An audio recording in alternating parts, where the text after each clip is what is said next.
Hi అండి అందరికీ నమస్కారం. Welcome to Teju kitchen recipes. ఈరోజు సింపుల్గా చాలా టేస్టీగా చేసుకునే చికెన్ కర్రీ రెసిపీ అండి. ఈ ప్రాసెస్లో ప్రిపేర్ చేసుకోండి, చాలా టేస్టీగా ఉంటుందండి. రైస్లోకైనా, చపాతీలోకైనా, పలావ్లోకైనా చాలా అంటే చాలా టేస్టీగా ఉంటుందండి. ఈ టేస్ట్తో మీరు ఎక్కడా తినుండరండి. ఈ ప్రాసెస్లో ఒకసారి ట్రై చేయండి తప్పకుండా. దానికోసం ముందుగా నీట్గా వాష్ చేసుకున్న చికెన్ 800 గ్రాములు తీసుకున్నానండి. ఇందులోకి టేస్ట్కి సరిపడినంత సాల్ట్ యాడ్ చేసుకోండి. 1½ టేబుల్ స్పూన్ కారము, 1/2 టేబుల్ స్పూన్ పసుపు, 2 టేబుల్ స్పూన్ల ధనియాల పొడి, 1/2 టేబుల్ స్పూన్ జీలకర్ర పొడి, 1/2 టేబుల్ స్పూన్ గరం మసాలా వేసుకోండి. సగం నిమ్మకాయని రసం పిండుకొని వేసుకోండి. అండ్ అలాగే 2 టేబుల్ స్పూన్ల పెరుగు కూడా వేసుకొని బాగా మిక్స్ చేసుకోవాలండి.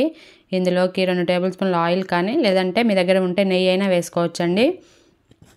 ఇదంతా బాగా కలిసేలాగా మిక్స్ చేసుకోవాలండి. 30 నిమిషాల పాటు మ్యారినేట్ చేసి పెట్టుకోండి. ముక్కలకి బాగా మసాలాస్ పడతాయి. స్టవ్ మీద ప్యాన్ పెట్టుకొని 4 టేబుల్ స్పూన్ల ఆయిల్ వేసుకొని మసాలా ఐటమ్స్ వేసుకోవాలండి. షాజీరా, బిర్యానీ ఆకు, చెక్క మొగ్గ, మరాఠీ మొగ్గ, స్టార్ ఫ్లవరు, కట్ చేసుకున్న 2 పచ్చిమిర్చి, కట్ చేసుకున్న ఆనియన్ కూడా వేసుకొని ఫ్రై చేసుకోవాలండి. ఈ పచ్చిమిర్చి ఆనియన్ చక్కగా ఫ్రై అయిన తర్వాత ఇందులోకి ఫ్రెష్గా మిక్సీ పట్టుకున్న అల్లం వెల్లుల్లి పేస్ట్ 1 టేబుల్ స్పూన్ వేసుకొని మంచిగా సువాసన వచ్చేంత వరకు ఫ్రై చేసుకోవాలండి, పచ్చివాసన ఏమీ లేకుండా. మీరు ఫస్ట్ టైం కనుక మన ఛానల్ని చూస్తున్నట్లయితే లైక్ చేసి సబ్స్క్రైబ్ చేయండి ఫ్రెండ్స్. ఇందులో కట్ చేసుకున్న ఒక టమాటా కూడా వేసుకొని సాఫ్ట్గా అయ్యేంత వరకు మగ్గించుకోవాలండి.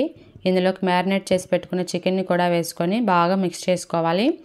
ఈ ప్రాసెస్ అంతా సిమ్లో పెట్టుకొని చేసుకోండి. కర్రీ బాగా ఉడుకుతుందండి, అడుగు పట్టకుండా.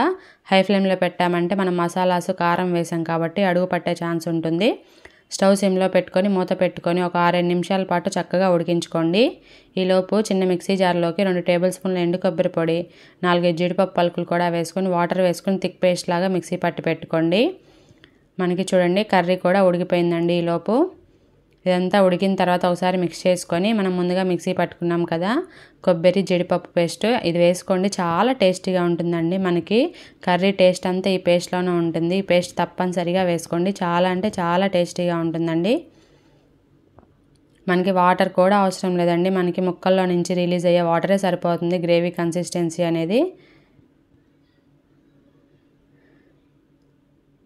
లాస్ట్లో కొంచెం కొత్తిమీర వేసుకొని మిక్స్ చేసుకుంటే వేడివేడిగా సింపుల్గా చేసుకునే chicken curry recipe ready. Video నచ్చితే లైక్ చేసి సబ్స్క్రైబ్ చేయండి ఫ్రెండ్స్. పక్కనే ఉన్న బెల్ ఐకాన్ని ఆన్లో పెట్టుకోండి. ఏ వీడియో పెట్టినా కానీ నోటిఫికేషన్ రూపంలో వస్తాయండి. మరిన్ని వీడియోస్ కోసం ఛానల్లోకి వెళ్ళి ఒకసారి చెక్ చేసుకోండి. మీ ఫ్రెండ్స్ రిలేటివ్స్కి షేర్ చేయండి, కమెంట్ చేయండి. Okay friends, thanks for watching. Support my channel Teju kitchen recipes.